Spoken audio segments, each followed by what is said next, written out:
Hello everyone, and welcome back to the show. It's your host, Designed here. Wow, the weather is just lovely today, isn't it? Today is September 11th, a bright and sunny Thursday. Alright class, let's get our thinking caps on. Today, I've pulled a really fascinating article from our archive. It's all about our robot friends and some tricky questions they make us ask. The topic is from a field called human-computer interaction, which is all about how we people get along with computers and robots.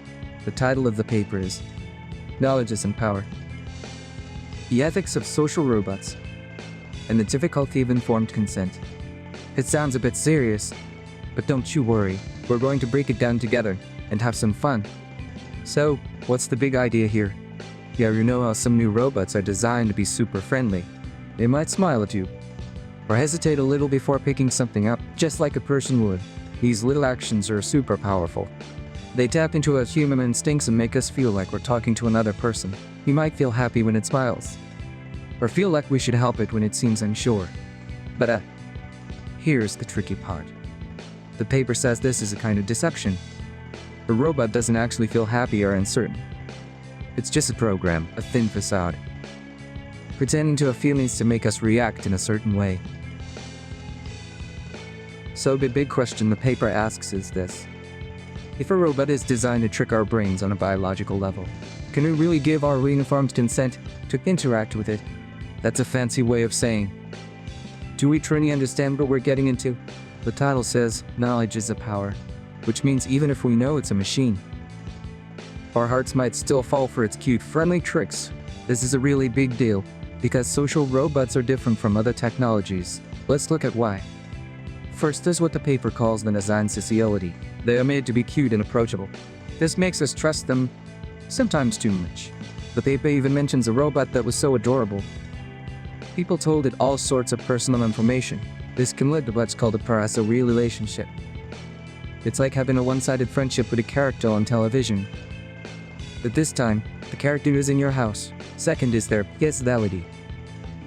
A robot in the room with you is way different than a voice from a speaker, like Alexa. Studies show that we give physical robots more personal space, are more likely to do what they ask. We even feel more sorry for them if something bad happens. Our brains are just wired to pay more attention to things that move around us. And third, this is a big one, they have learned superhuman abilities. A robot might look like a simple, friendly toy, but it could be connected to the internet, analyzing huge amounts of data about you in an instant. Imagine a sales robot in a store. While it's smiling at you, it could be scanning your social media to figure out the perfect way to sell you a shirt. This creates a huge power imbalance, right?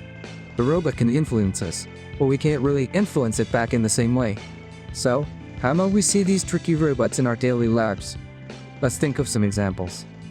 First, let's talk about healthcare, especially for taking care of our grandparents. Imagine a cute, cuddly robot companion for an elderly person. It chats with them, reminds them to take their medicine, and keeps them from feeling lonely. That sounds wonderful, doesn't it? But the paper makes us ask a tough question. Is it right to make someone feel cared for by a machine that has no real feelings? Is that a kind of trick that takes away their dignity? That's a really deep thought. Here's another one for all the kids out there. The paper talks about a robot named ichino-ani that helps children with autism spectrum disorder learn social skills. This is an amusing use of technology. A robot can help them make eye contact and interact, but there's a flip side. What if the child becomes more attached to the robot than to people? And kids often tell secrets to their toys, right? That this toy could be recording everything and sending it to a company. How can a child, or even their parents, fully understand all the risks involved? And for a third example, let's go shopping. You walk into a store and a friendly robot rolls up to you. It's charming. It tells jokes, and it suggests you buy a new pair of shoes. But it's not just being friendly, it's using its superhuman powers of observation to analyze your posture, your tone of voice, and maybe even your past purchases, all to maximize the chances you'll buy something. The paper mentions a study where a robot used its knowledge of different cultures to persuade people to help it for almost 30% longer than they would have otherwise. That's some powerful persuasion, so. You might be thinking, well, ichino-ani, how is this different from my phone's voice assistant? That's a great question. A paper says the physical presence of a robot is key. We just react differently and more strongly to something that shares our physical space. You could also compare them to social media influencers. Influencers can affect what we buy. But a social robot can do that in a much more direct way, using eye contact and gestures right in front of you to build trust and influence your decisions. So what should we do? The paper doesn't say we should get rid of all social robots. Instead, it says we need to be much more careful about how we design them. Just clicking I agree, but a long legal document isn't enough. The authors suggest two main goals for robot designers. First is a congruence. This means a robot's design should honestly match its abilities. If a robot's eyes are just painted on, it shouldn't pretend to be evoking your trust. What you see should be what you get. Second is human autonomy.